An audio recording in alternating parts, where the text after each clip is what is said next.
CPM Nenmara local കമ്മിറ്റിയുടെ നേതൃത്വത്തിൽ മുൻ മുഖ്യമന്ത്രി E.K. നായനാരെ അനുസ്മരിച്ചു. CPM ജില്ലാ കമ്മിറ്റി അംഗവും നിയുക്ത MLA-യുമായ K. പ്രേമൻ പതാക ഉയർത്തി.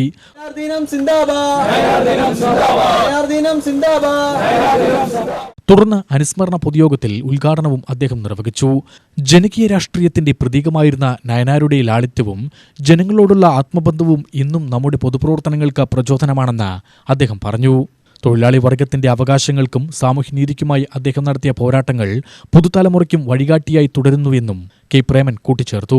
സാമ്രാജ്യത്വത്തിനെതിരായ പോരാട്ടങ്ങളിലും അതുപോലെ രാജ്യം ഭരിക്കുന്ന ഭരണാധികാരികളുടെ ഭീകരമായ ഭരണകൂട ഭീകരതയ്ക്കെതിരെയുള്ള പോരാട്ടങ്ങളിലും നിർണായകമായ നേതൃത്വം വഹിച്ച സഖാവ് E.K. നായനാർ എന്ന് പറയുമ്പോൾ തന്നെ ധീരനാണ്, കർമ്മകുശലനാണ്, അതുപോലെ തന്നെ പ്രാസംഗികനാണ്.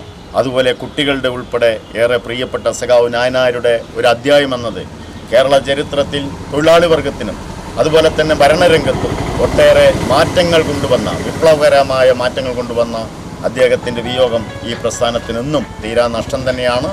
അദ്ദേഹത്തിൻ്റെ വിടവ് ഉൾക്കൊണ്ടുകൊണ്ട് ഈ പ്രസ്ഥാനത്തെ ഇന്നത്തെ കാലഘട്ടം എന്ന് പറയുന്നത് നമ്മൾക്കെല്ലാവർക്കും അറിയാം.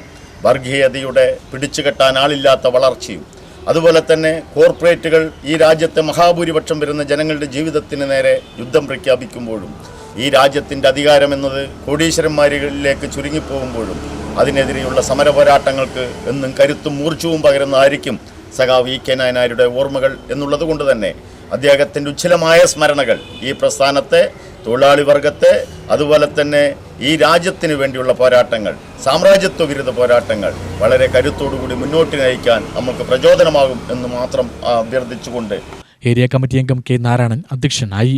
Local committee member V. Guruvayurappan, P. Ramesh, M. Manu, Y. Sharif, R. Muraleedharan എന്നിവർ പ്രസംഗിച്ചു. Local committee secretary Usha Raveendran സ്വാഗതവും Vithanassery bank president T. K. Padmanabhan നന്ദിയും പറഞ്ഞു.